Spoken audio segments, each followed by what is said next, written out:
Alex, I guess, how much closer are you guys to figuring out what's holding you back on the offensive line? What do you guys try to do to? Yeah, man, it goes into a multitude of things. First, it starts with me and what position I'm putting them in, and who I got out there, and what decisions I'm making. So it starts with assessing this 6 weeks and watching every run scheme, every play, every moment, who did what, and make sure whatever they're doing well, I find a way to allow them to do that. It can't be what I think is going to work or what the defense is giving us. It's got to be what we've shown that we actually are capable of. And also understanding that it might change up the lineup, so I got to make sure whoever it is can have success in those moments. So I got to do a better job putting them in better situations. Is there a common theme in what's not allowing the game? No, that's what makes it. If it was common, it'd be a little easier to fix. But when it's multiple layers of it, that's when it becomes a difficult thing. So you start grab bagging. You start, okay, all right, it could have been this deal, so I fixed this problem. But then the guy I fixed it with gets hurt. Now what's the next deal? So it's planning ahead. So it's as bad as it's gonna get. So we got to make sure we're still taking final steps to improve it, and also not being in out of character mode, because that's the easiest thing to do, go panic. Like, oh man, let's just try this. No, getting simple and fundamental basic things is the goal. And that's what we got to go back to. Everybody says go back. You've been doing it. You got to do it better than what you've been doing it. Does it feel like for the run game that it's more mental for guys than it is physical at this point? That it's not executing the way you guys want? Yeah, I mean, a little bit of both. You got young guys going through things that might not be out there, from personal to injury. All that everybody deals with that. So it's finding a common goal to make sure we're getting the result we want. And it's also being the consistent voice to them, because some of them this is their first time going through this. So they're looking at me to see how I'm going to react to this thing. Is he going to panic? Is he going to start doing out of his character? Is he going to start changing stuff? So you got to be consistent with him and just making sure you're teaching the same things that you've been teaching. As you try to find your best five, is it trying to find the best five to run the ball, or is it trying to find the best five for every snap? Yeah, it's both, because it's more than just that aspect of the game, but you also still have to have the five out there, because like you might say, all right, this is the best guy, I'm going to stick him in at guard, but he's never had this kind of pull against this kind of guy, against this kind of defense, where he's never seen this inside twist, or if they line up in bare, that can be another issue. So sometimes you can compound problems. You can make one problem another problem if you don't fix the other problem. So basically, I can go fix that piece, but then you might default in protection. Or I can go fix that piece, and you might default in play action protection. So it's finding a common ground where we got to do something well and stick to that something. With Mo, do you have a conversation with him about the snap issue? Oh yeah, I just had a long one with him. It's more, Mo's done it. He's done it at a high level. So when a center has a game like that, usually they're hiding something from you, or an impalement, or a worry and anxiety. It's just like a golf swing, man. So I got to find whatever that is to make sure I'm helping him through it. His first start for Andre Otto, it seemed like probably some growing pains. How did he handle that kind of in the moment, and then now getting back to practice, how has he kind of responded to It's been that? good, man. I give Otto a lot of credit, because he saw some issues that he hadn't seen in practice show up in a game, and he was just in there working them now. So I'm proud of his mindset and his approach of how good he wants to be. You moved Jalen to left tackle. You moved, Darius inside. Is that something, like you said earlier, just trying to figure it out, or is that a place you think these guys can stick at? Yeah, because Jalen's a good player also, but then you put him out there, you stick Darius in at guard, who's played it before, but that can add another issue, a problem in protection versus the run game. So it's finding those puzzles and pieces with the five that you have available in the moment, and making sure you're giving them some kind of common ground. Every time a lineman wins a rep or loses a rep, I think people think it's physicality. How much of it is physicality? How much of it is technique? Yeah, I would say the majority of the time it's going to be a fundamental technique issue, because of you step too short, your hands too wide, things like that. But sometimes you just get your ass ran over. I mean, that's a part of the game too, where you might be on your heels and you get ran over.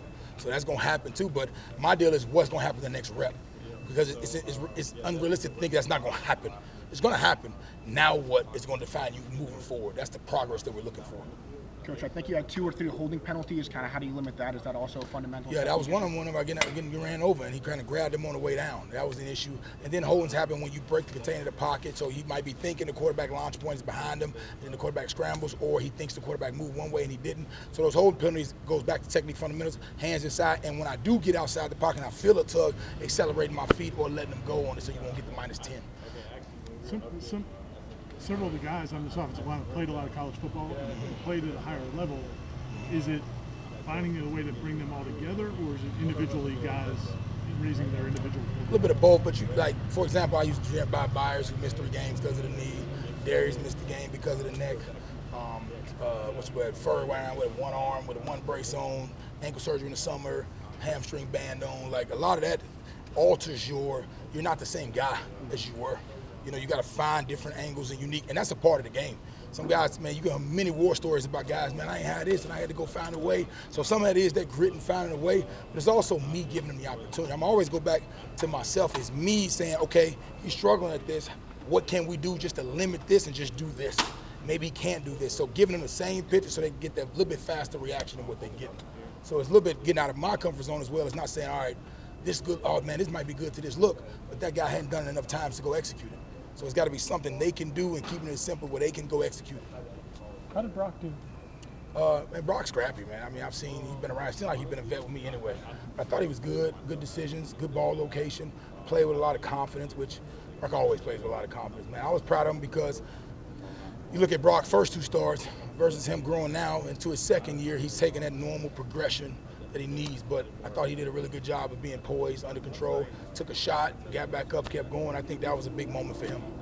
Above the shoulders, did he check the plays at the line? Like, how was he just as far as game management and things like that? He's getting better. We didn't put too much on him. You know, he can handle it now, but we didn't want to put too much on him. We got to be smart with that, making sure we're giving him easy things that he can access to, because sometimes we get ahead of ourselves because we see there like, but he hadn't done it. So let me be a better coach and say, all right, let's give him this where he can at least understand and go execute. And I thought he did a good job executing that.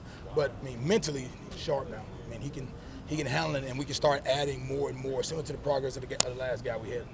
What are the freshman tight ends? The freshman tight ends landed last week. I guess the last 2 weeks they both have touchdowns. What have you seen from them, and how valuable is them getting in that game experience to see, oh, this is what it's like? I mean, playing, having a those are 2 long, lean, athletic bodies that can go catch and run routes. I mean, they've always excelled at that. I was proud to see Landon bounce back. You know, he was out in the summer. So it's good to see him work his way back out of that green jersey and start executing at a high level. Amari, who got here, should be still in high school early. So as their bodies develop, other aspects of the game help, which also help the run game. As their bodies develop and they're out there, but running, route catching, man, they'll be two of the best in the country if they keep progressing.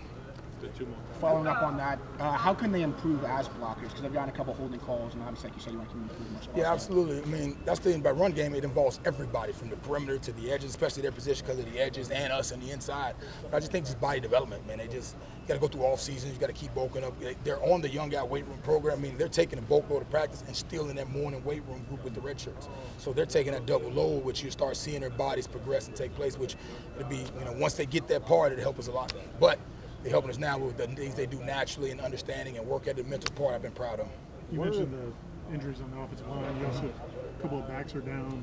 Yeah. Teams had some injury stuff to deal with. Absolutely. Can you even acknowledge that as a coaching staff, or do you have to just? I mean, you do, because it provides opportunity, not just for the next guy, but how we handle it. Like, there's going to be ebb and flows of good, bad, negative, this, and they're going to be looking at us to see, all right, how they handle it. How they going to handle adversity? How they going to respond to it? Are they going to change in their character? Are they going to change up? Are we going to come out to practice and just up down the whole time? Or we're going to stay to the plan and stay to the process because we know we've seen the results of it. Go ahead. Alex, what happens during the course of the season where you're 6 games in and you've got guys that have played so much football, but there's still uncertainty on who can do what and people knowing their role? There's still realistic competition that's going to take place. As younger guys keep progressing and understanding, because you can also mess up a young guy's career if you just throw him in there and he's not ready. I've seen that go the other way too. So the natural deal is to, this older guy starts to throw the young guy in there, but then he goes in there, now you affect his psyche and he's not ready, and now he gets hurt too early, now you got to have surgery, so he loses an off season. So there is that part of planning, making sure we're developing those guys and putting them in there when they're ready, but also still creating true competition where it ain't just like, hey, all is good, it's okay. No, it's still a strain in the competition and level of fixes. So what you go back in these last 6 weeks, you watch everything. Had one-on-one meetings with each one of them and watch each play that they had to improve on, or it's going to be a change maker. Thanks, Coach. Appreciate y'all. Thanks, Coach.